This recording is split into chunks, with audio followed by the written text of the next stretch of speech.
იმისა, რომ ვაღიაროთ რუსეთმა უარყო ესეთის ფუნდამენტალური გადაწყვეტილებები და დღემდე მიღებული გადაწყვეტილებები. ელემენტარულად ჩვენი მთლიანობა ის რასაც რუსეთი 15 წლის განმავლობაში ადასტურებდა საქართველოს ერთიანობას და ცნობდა საქართველოს ტერიტორიულ მთლიანობას. აი რა მოხდა 2-3 დღეში ან აგვისტოს დღეებში რომ რუსეთმა შეცვალა პოზიცია.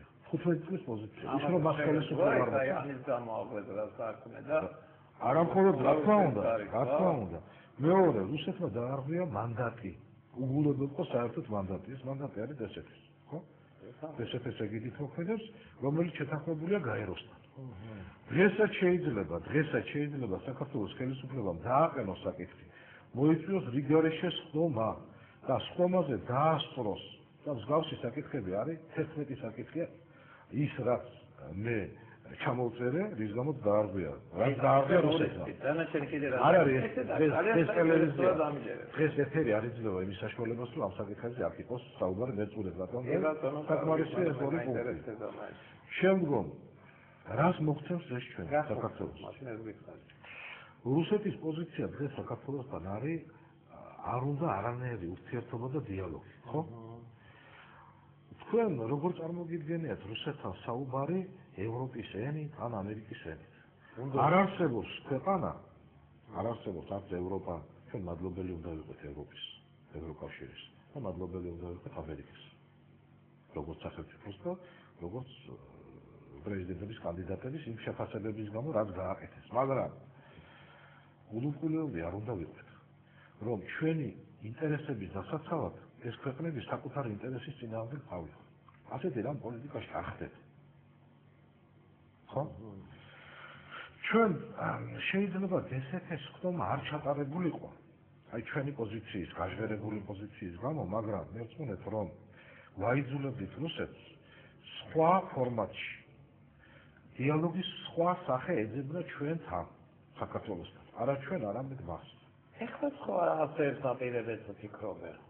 აი ეს მითხარით, აბა ბატონო რა ერთონეს ამ ძალიან ბევრი ტომები არის დაწევი წესები და აქტები და ოქმები ამ დსთ-ში. გუშინ აი ბატონი მამუყარეშვილი იყო, ქალბატონი ალიმაროშკინა და აი ვფიქრობდი, რომ ეგება ამ ადამიანებს რაღაცა დოზით ემოქმედათ აი რუსული მედია საშუალებების თავისუფალ ნაწილთან, რომ კონტაქტი საერთოდ არ არსებობს. აი თქვენ ვგანებთ, რომ ეს რო გაგვეკეთებინა, ვაიძულებდით, რომ რუსეთი კონტაქტზე გამოსულიყო. თუ ეს მარტივად შეიძლებოდა ამის გაკეთება, გაგვეკეთებინა. ბატონო, თუ თქვენ მე მიყენებთ პრეტენზიას, რატო არ გავაკეთეთ? არ ეს გზა თუ კი არსებობს, მე ჩემი შესაძლებლობის ფარგლებში გავაკეთე ყველაფერი. მოქმედი ხელისუფლებისთვის, დღეს არსებული ხელისუფლებისთვის, ხელისუფლების სხვა მიწოდებინა, ხო? ეს გზა შესაძლებელი და არ მიიღეთ ან არ მოეწონა? მე რეაქცია ვერ დავინახე. აი თქვენ როგორ წარმოგიდგენიათ ამ მოგახსენებთ? რუსეთთან საუბარი. აი რატო არის ჩვენთვის მისაღები ეს ფორმატი? ყველაზე უფრო გასაფრთხილებელი სივრცე, რასაც აი რის გამოც რუსეთი დაცავს უამრავ რამს. ეს არის დსთ-ის სივრცე. და ამიტომ ამერიკასა და რუსეთს მოგეხსენებათ, რომ აქვს ძალიან ბევრი რამ ერთმანეთთან სავაჭრო. ხო? ყველაფერს აქვს თავისი ფასი. ხულახილად ისაუბრებ. აქვს ფასი. მათი ვაჭრობის ობიექტი არის დაწყებული ჩრდილოეთ კორეიდან, ირანი, ერაყი, ატომი, საერთაშორისო ტერორიზმი, ენერგორესურსი, უამრავი რამ, ხო? რუსეთი გათმობს ძალიან ბევრს, მაგრამ არ გათმობს აი ამ სივრცეს. რატო არ გათმობს? იმიტომ რომ სივრცის დათმობა ნიშნავს მის გარღვევას. მისი სახელმწიფოების ამის დათმობის რუსეთს რაღაც არის ნომა. მე მათი პოლიტოლოგებისგან მომიცემია, რომ ეს დსთ მოკვდა და გახსოვდა. დსთ მოკვდა როგორც ორგანიზაცია და არა სივრცე. ჩვენ შევდიოდით არა ორგანიზაციაში, არამედ ორგანიზაციით შევდიოდით აი ამ სივრცეზე. გესმით? ამ სივრცის დათმობა რაღაც იურიდიული პერპეტებით არასწორს რუსეთს. აი თქვენ თქვით რომ ეს მოედანი უნდა გამოგვეყო. რა თქმა უნდა, აი ჩვენ აი ამ სივრცეზე გვაქვს ახალი ორგანიზაცია, ხო? ამერიკელების მიერ შექმნილი. ჩვენთან ერთად ბუნებრივია. ეხლა ამერიკა არ მინდა ისე იქნეს გაგებული და ხმული. მეგობარი პარტნიორი ამერიკელების მიერ. კი ბატონო. გუამი სუამი, ხო? რა ქვეყნებია? საქართველო, აზერბაიჯანი, მოლდოვა და უკრაინა, არა? არის რუსეთი წარმოადგენელი. თქვენ გაიგეთ, აი ამ ორგანიზაციის მიერ რაიმე ქმედითი ნაბიჯი გადადგმული. ეს ორგანიზაციაც ხო ამ სივრცეშია შექმნილი. ამ სივრცეს მნიშვნელობა აქვს მაშინ, როცა ჩვენ პირისპირ ერთ-ერთზე არ ვდგევართ რუსეთთან. ხო გესმით? ერთ-ერთზე არა ვართ რუსეთთან. დღეს რა ხდება? დღეს როცა ჩვენ გამოვედით აი ამ სივრციდან, ფაქტიურად ჩვენი დამოუკიდებლობის ხარისხი გავხადეთ დამოუკიდებული რაზე? რუსეთ-ამერიკის ურთიერთობის ხარისხში. ჩამოვეკიდეთ ამ ორი ქვეყნის ინტერესებს. და ამ ინტერესების, მათ ინტერესების რეალიზაცია ხდება ჩვენს ხარჯზე. ჩვენს გამო არა, ჩვენს ხარჯზე. ვართ წამგებიან პოზიციაში. ანუ რეკლამაზე უნდა გავიდეთ, მაყურებელი შემოვიყვანოთ და რეკლამის შემდგომ გავცეთ პასუხი გითხრენ დიახ ეთერში ხარ, დიახ. ისმენ გამარჯობათ. უსმენთ თქვენ საუბარს რა საინტერესო საუბარი და თუ მაპატიებს ცოტა ნერვიული.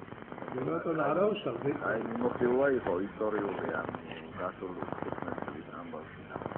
ეს რა მაინტერესებს. ხო ზიად იმას იცოდა მაშინ თუ ამერიკამ და რუსეთმა მოულაპარაკა. რომ ეს ჩვენი სივრცე, ჩვენიანა და კავკასიური რესპუბლიკების დამთავრებული ლიტვის და ესტონეთის და ასე შემდეგ უნდა ყოფილიყო რუსეთის გავლენის ქვეშ. აი ისიდან რატომ არის, აი ვერ გავიგე ისიც აი ბოლომდე მივედი და ესე იგი შევარნაძემაც იცოდა ხო ეგრეა. ბატონო შევარნაძე. ესე იგი მიშა სააკაშვილმაც იცის ეს ამბავი. მაშინ რატო ვაკეთებთ საწინააღმდეგო ნაბიჯებს, აი ალოგიკურ ნაბიჯებს და არაფერს არ სახელმწიფო აქ ჩვენ ხომ? თუ ეს სინამდვილეში არ ყოფილა ეს მოლაპარაკება, შეიძლება და აი სპონტანურად უბრალოდ რო უყურებთ ან როგორ მოქმედება როგორ განვითარდა, იქიდან გამოვიტანეთ ეს და უბრალოდ მაინტერესებს აი ეს ამბავი. თუ კი ვიცოდით, მაშინ მაპატიებს და ხაზე კიდევ ცუდი სიტყვა არ დამხდა, წერები ვარ ყველანი. და აქ დიდი მადლობა ხდებით ამხელას მეგობრებით რეკლამის შემდგომ. რეკლამაა ჩვენს ეთერში.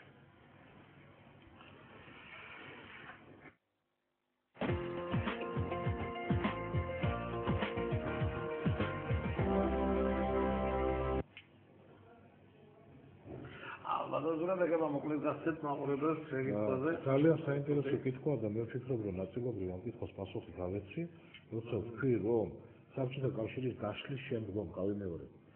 არც ერთმა ხელისუფალმა ჩვენი ქვეყნის, ეს ეხება ზვიად გამსახურდიას, ეს ეხება ედვარდ შევარდნაძეს, ეს ეხება მიხეილ სააკაშვილს.